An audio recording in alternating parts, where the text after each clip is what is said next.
Good morning, my name is Cale Casey, Information Officer with Pacific Northwest Team 2. Welcome to First Fire Facts. It is 5 a.m. on Tuesday, July 31st. You're live right here at the Incident Command Post in Merlin, Oregon. Thanks for joining us, public. Thanks for joining us, media, and thanks for joining us, firefighters. I know some of you are out there right now watching and wondering how your progress is going tonight. Today, the acreage for the Taylor Creek Fire, 24,965. And the good news, the progress that we're making, containment jumped yesterday from 8% to 20%. That's up 12%. That's a lot of good progress on the ground. Personnel today, 1,165 firefighters, and that's a mix of the private sector crews. Oregon State Fire Marshals have 193 folks here doing structure protection. You have the Forest Service with 3 hotshot crews and a bunch of other overhead and personnel, BLM, Bureau of Indian Affairs. So a good mix of folks here. Over 30 hand crews out there right now working on the fire. The theme for today, progress and perseverance. The firefighters have been holding the line. So the night operations are out there right now. They've been working all night long. They do the structure protection all night long, and they work on what the firefighters on the day operations have been doing with our strategic firing operations. No structures have been lost to date, and just remember, we're gonna keep 24/7 coverage out there as long as there's level 3 evacuations. Okay, point number 2, success in the south. So the mop-up has begun and is underway in the south.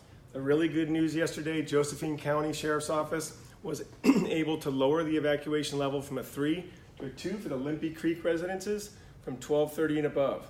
Excellent news, and that progress is starting to move its way north.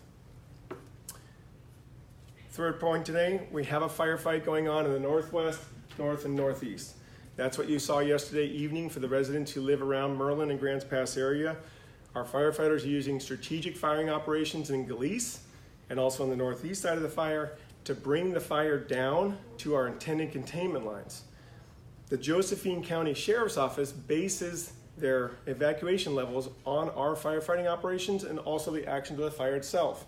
So yesterday, Josephine County Sheriff's Office increased the evacuation level from a 2 to a 3 in the Gillese Road area between Stratton Creek and Taylor Creek Road.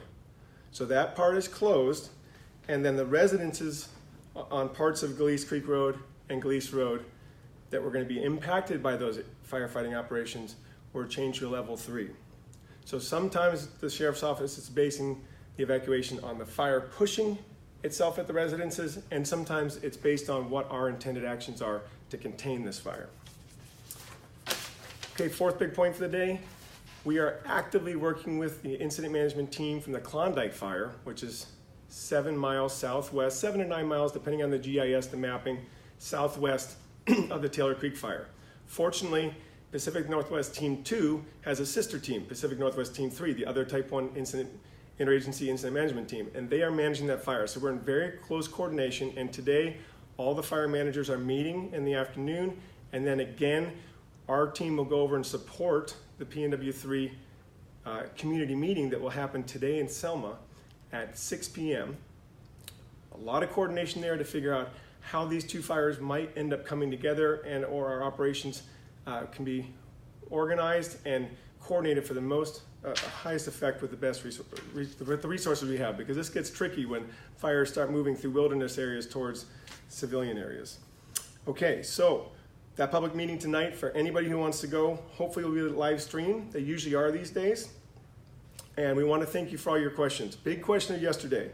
Did the fire cross the Rogue River? No, the answer is no.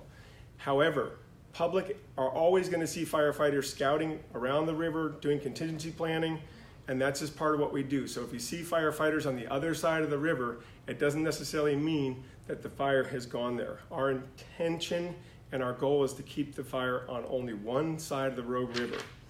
The other big question folks had yesterday about the river closures, we're still waiting on some answers. The Josephine County Sheriff's Office and the BLM are working out different closures of the banks and the river, and we haven't gotten all the final word on that, but we'll certainly pass that on to you as soon as we can.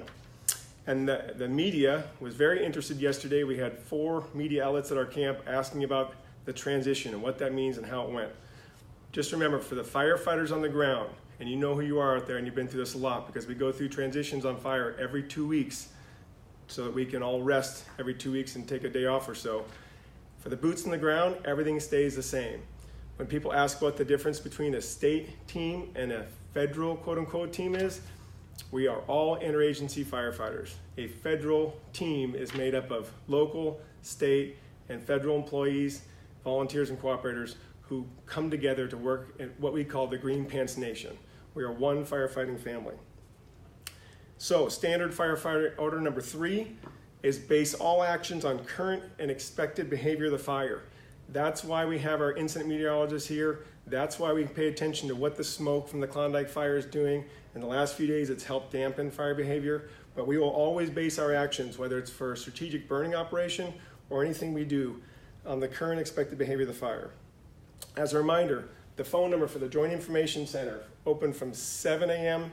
to 11 p.m. is 541-474-5305. They also have a blog with a compilation of fire information, so if you're looking for more than just the Taylor Creek fire, and you also want to know about the Klondike and other fires in the area, you can go to their blog spot.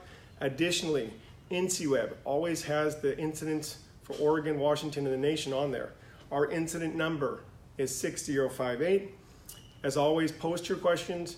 We'll be responding throughout the day as we can, and we certainly compile them and look at them and find the best way to serve you, because that's our goal. Thank you so much for joining us, and we'll film the briefing this morning. We'll put the highlights up, and then we'll be posting all throughout the day with our updates. We'll be back live with you tomorrow morning at 5 a.m. Thanks.